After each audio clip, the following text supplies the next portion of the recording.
Ang mabuting balita ng Panginoon ayon kay San Juan.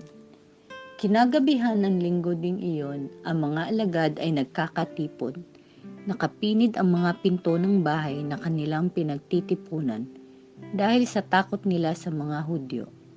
Dumating si Jesus at tumayo sa gitna nila. "Sumainyo ang kapayapaan," sabi niya.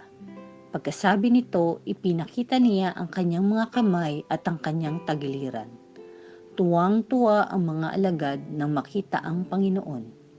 Sinabi na naman ni Jesus, "Sumainyo ang kapayapaan. Kung paanong sinugo ako ng Ama, gayon din naman sinusugo ko kayo." Pagkatapos sila'y hiningahan niya at sinabi, "Tanggapin ninyo ang Espiritu Santo.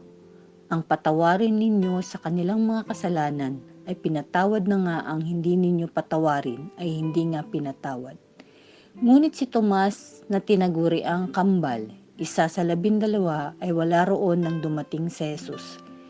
Kaya't sinabi sa kanya ng ibang alagad, "Nakita namin ang Panginoon."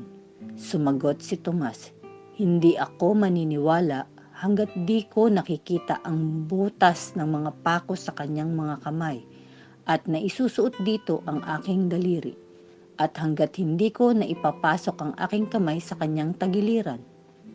Makalipas ang 8 araw, muling nagkatipon sa loob ng bahay ang mga alagad.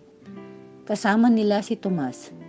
Nakapinid ang mga pinto, ngunit pumasok si Jesus at tumayo sa gitna nila. Sinabi niya, "Sumainyo ang kapayapaan." Saka sinabi kay Tomas, "Tingnan mo ang aking mga kamay at ilapit dito ang iyong daliri. Ipasok mo ang iyong kamay sa aking tagiliran. Huwag ka nang mag-alinlangan. Maniwala ka na." Sumagot si Tomas, "Panginoon ko at Diyos ko."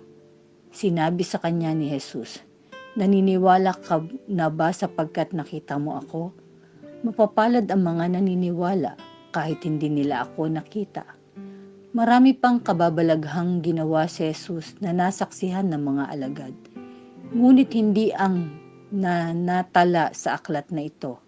Ang mga natala nito'y sinulat upang sumampalataya kayong si Jesus ang Mesiyas, ang anak ng Diyos, at sa gayoy magkaroon kayo ng buhay sa pamamagitan niya, ang mabuting balita ng Panginoon.